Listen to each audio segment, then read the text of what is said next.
नमस्कार दोस्तों, मैं हूं आपका दोस्त हेमंत और मैं आप सभी का स्वागत करता हूं गोकुल एग्रोनॉमिक्स भोपाल चैनल पर। दोस्तों, आज का जो वीडियो का टॉपिक है वो है बकरियों को हीट पे नहीं आने की समस्या से रिलेटेड।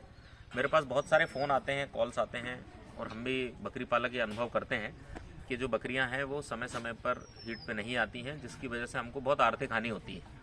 तो आज के इस वीडियो में हम जानेंगे कि उसके कारण क्या हैं, क्यों वो हीट पे नहीं आती हैं और हीट पर लाने के लिए उनका क्या उपचार है।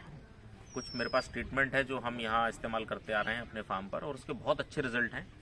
तो मेरा आपसे सभी से अनुरोध है कि इस वीडियो में आखिरी तक बने रहें और अगर ये वीडियो पसंद आता है तो इसे प्लीज़ लाइक करें, शेयर करें, सब्सक्राइब करें। तो अधिक समय ना लेते हुए अपन इस वीडियो को शुरू करते हैं दोस्तों।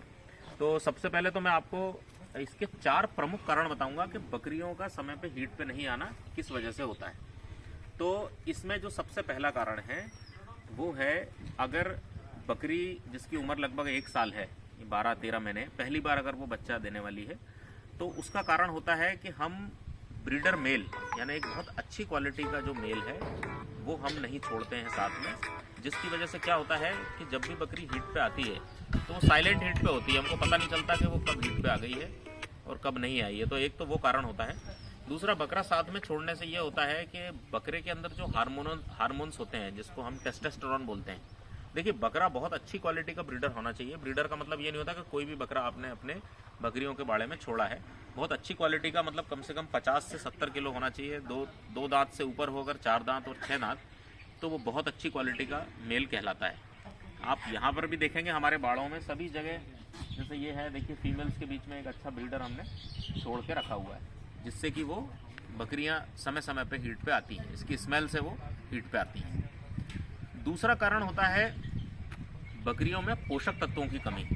देखिए, हम लोग बकरियों को बहुत अच्छा खिलाते हैं, बहुत अच्छा दाना दे रहे हैं, सब दे रहे हैं, लेकिन क्या हम कभी ये देखते हैं कि बकरियों में पोषक तत्व है, खा रही हैं या नहीं खा रही हैं? उसकी हम कैसे पता चला सकते हैं कि हमको बकरियों के लिए प्रॉपर मिनरल मिक्सचर, हम जो उनकी डाइट में मिनरल मिक्सचर देते हैं जिसमें सारे विटामिन्स होते हैं, सारे मिनरल्स होते हैं, आयरन होता है, कॉपर होता है, बहुत सारे मिनरल्स होते हैं। अगर उन मिनरल्स की डेफिशिएंसी होगी यानी कमी होगी तो बकरी हीट पे नहीं आएगी। तो कारण नंबर 2। तीसरा कारण होता है कि बकरी, अगर कुछ पशुपालक ऐसे होते हैं जो बकरियों को बहुत खिलाते हैं, बहुत अधिक खिलाने से क्या होता है, उनके शरीर में बहुत अधिक चर्बी हो जाती है, यानी बहुत फैटी हो जाता है जानवर। और फैटी होने से क्या होता है कि इनकी जो बच्चेदानी होती है, जो गर्भाशय, उसके आगे जो ओवरी होती है जहाँ से वो अंडों का सेक्रीशन होता है, उस पर चर्बी जम जाती है, जिससे कि वो अंडे नहीं छोड़ पाते गर्भाशय में, जिसकी वजह से बकरी हीट पे नहीं आती। तो कहने का मतलब ये है कि अगर आप बहुत अधिक पशु को एक्सेस में, आप ज़रूरत से ज़्यादा अगर उसको आप दाना खिला रहे हैं, दाने में मोस्टली क्या होता है, कार्बोहाइड्रेट मतलब किस में पाया जाता है? सबसे ज़्यादा पाया जाता है मक्का में। अगर आप मक्का की मात्रा बहुत अधिक बढ़ा देते हैं, दिन भर आप उसको सिर्फ दाने पर रखे हुए हैं, बहुत अधिक खिला रहे हैं, तो बकरी निश्चित रूप से फैटी हो जाएगी। फैटी मतलब मोटी हो जाएगी। और उसको कम करने के लिए आप कर सकते हैं कि हम उसको फाइबर ज़्यादा दें, यानी भूसे की मात्रा थोड़ी बढ़ा दें, दाने की मात्रा कम कर दें, लेकिन मिनरल्स या मिनरल मिक्सचर जिसे हम बोलते हैं वो हम बंद नहीं करें, नहीं तो फिर उसको मिनरल डेफिशिएंसी हो जाएगी। ये था कारण नंबर 3। चौथा कारण है जो सबसे अधिक होता है, पशुपालक उसको ध्यान नहीं दे पाते, वो ये होता है कि बकरी के बच्चेदानी में इन्फेक्शन, जैसे हम वाइट डिस्चार्ज भी बोलते हैं, बहुत अधिक तरीके से बहुत अलग अलग तरीकों से रिप्रेजेंट होता है। जैसे कि सबसे पहला कारण होता है कि सफ़ेद डिस्चार्ज, सफ़ेद पानी की तरह निकलना उसके पेशाब में से, वो एक इन्फेक्शन का निशानी है कि उसमें इन्फेक्शन है। दूसरा ये होता है कि कई बार फंगल इन्फेक्शन लग जाता है, जिससे कि बकरी को बहुत इरिटेशन होता है, बहुत खुजली होती है, जिसकी वजह से भी बकरी हीट पे नहीं आती।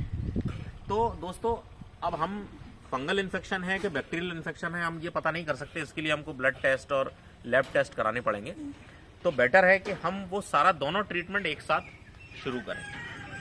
तो आज मैं आपको स्टेप बाय स्टेप इनका ट्रीटमेंट बताता हूँ। कारण मुझे लगता है आपको समझ में आ गया होगा।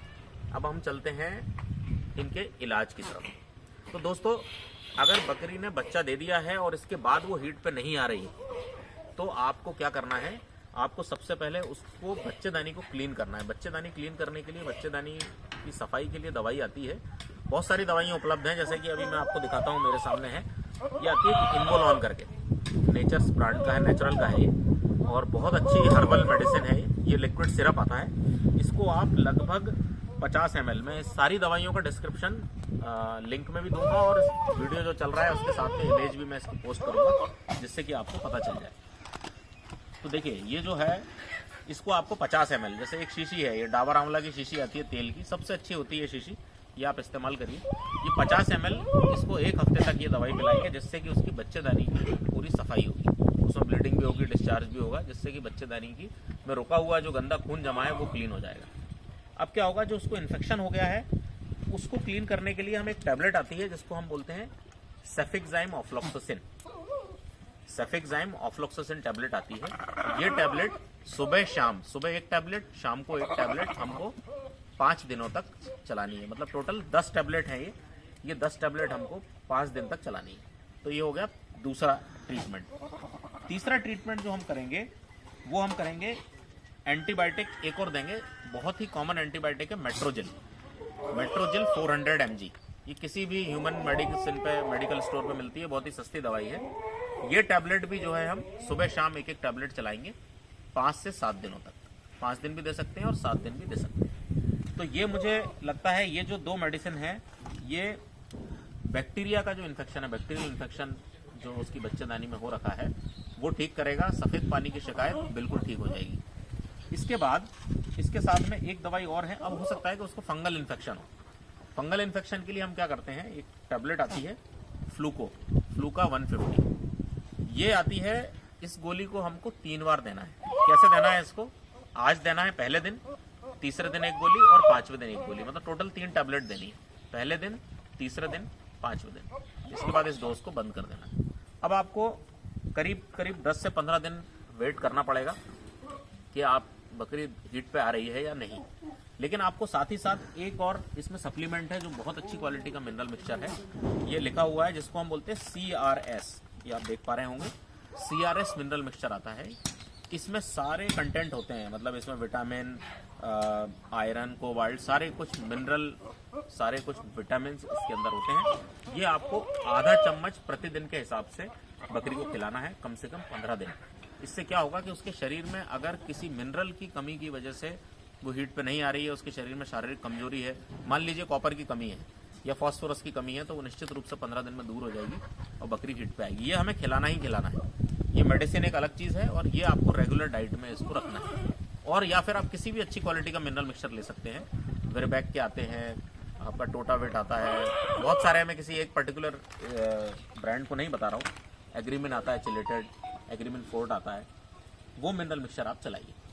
अब क्या होगा कि अगर ये सब करने के बाद आपने देखा कि इन्फेक्शन भी ठीक हो गया है, मिनरल मिक्सचर भी दे रहे हैं और फिर भी हीट पे नहीं आ रही है, तो हीट पर लाने के लिए कुछ पर्टिकुलर दवाइयाँ भी हैं जिनका इस्तेमाल आप कर सकते हैं।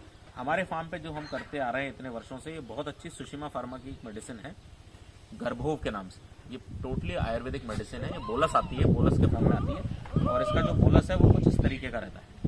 अब ये तो गाय भैंसों के लिए है, बकरियों के लिए मात्रा थोड़ी ज़्यादा हो जाएगी।